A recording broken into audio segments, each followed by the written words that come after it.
From I was a child, I have been told that Christopher Columbus discovered the Americas and that he was some great pioneer who traversed uncharted waters that led to the discovery of a great new world. But was the waters of the Atlantic Ocean as uncharted as history would have us believe? Within the Kindle ebook, Mind's Eye Vision, the author speaks of the southeast trade winds that blows from the west coast of Africa directly into the Caribbean. The evidence of which is seen to this very day, because it is this same wind that carries the hurricanes that develops off the west coast of Africa to the Caribbean between the months of June and November each and every single year. A climatic model that has existed for millennia and is proven from extrapolated data that shows us the hurricane trajectories for the last 100 years. Which basically means that if these winds brought the hurricanes from Africa, there is a profound possibility that they could have brought African sailing vessels as well. Further investigations into this matter has also led to another astonishing discovery.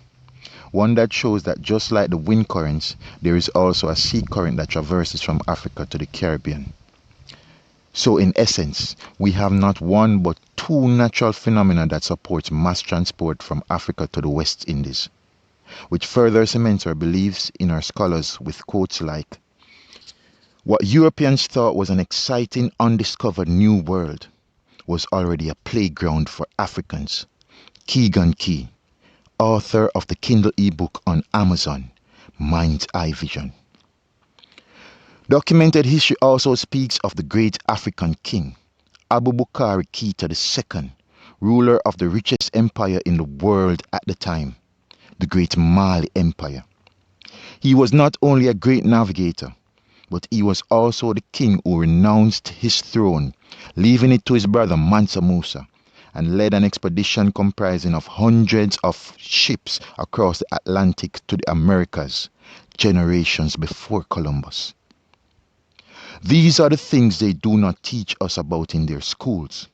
For while they colonize our minds with their lies about Christopher Columbus, they hide the truth about this great king, Abubakar Keita II, who came to the Americas before. Which begs to ask the question that is now lingering on everybody's mind. After hearing about these stories, did Christopher Columbus have an idea of what he would have found on the other side of the Atlantic? The history book says that he was trying to reach India, but we believe that they were gravely mistaken.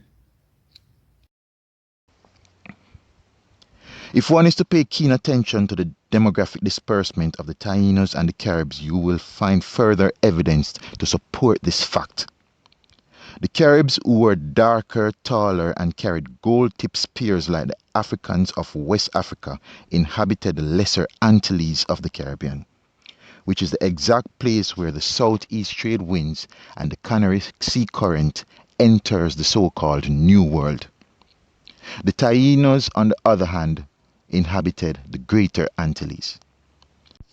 The Caribs were said to be fiercer than the other native groups, who went from island to island raiding Taino villages and stealing their women, which, in accordance to the situation that existed at the time, actually made a lot of sense, because if an expedition of thousands of men entered a region, it is only natural to think that they would have sought native women to cohabit with, even if they had to do it by force. This led to wars between the Arawaks and the Africans. But what it also led to was the creation of a mixed race of mulattoes that were the offsprings that resulted from the union between African men and Arawak women. A race of people that Christopher Columbus himself encountered and called them Caribs. Even the genetical footprints of the Caribs living in the Lesser Antilles today corroborates this fact, because the Trinidad and the other island Caribs have traced their genealogy back to Africa. As you can see, the evidence is undisputable and simply cannot be denied. So whenever you hear people talking about Christopher Columbus discovering the Americas, you should let them know that he discovered it for the Europeans, but the Africans were here long before.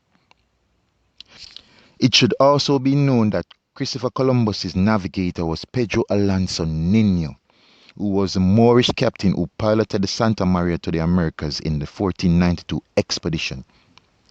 Pedro Alonso Nino was said to have lived in the Canary Islands off the west coast of Africa, and who also navigated along the African coast on numerous occasions, trading with the natives and learning their stories. One such story that would have been heard by every seafarer who navigated that region was that of Abubakar Keita II.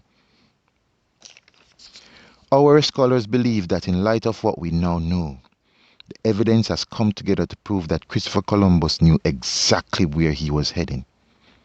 But after funding for such an expedition was denied by the Italian monarchs, he had to dazzle the eyes of Queen Isabella with the jewel of India.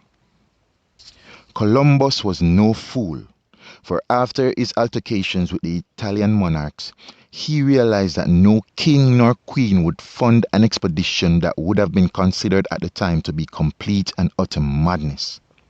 So in order to get funding, he had to con Queen Isabella on the premise of bringing Catholicism to India. And she fell for it, for she, like all the other monarchs of Europe, desired the riches that they heard existed in India. Treasures of gold, diamonds, rubies, and pearls. In light of what you have just been told, of what you have just heard, I believe that you should seek verification for everything that you are told, including this video. Believe nothing unless you can verify. I want you to go and look for yourself, because I know that once you start to look, you will never stop looking, and you will find the truth. We, the people of African descent, need to question everything, because they have lied about most things. And it is our duty to ensure that we research and verify the truth. Do not believe what they told us. Do not believe what they told us.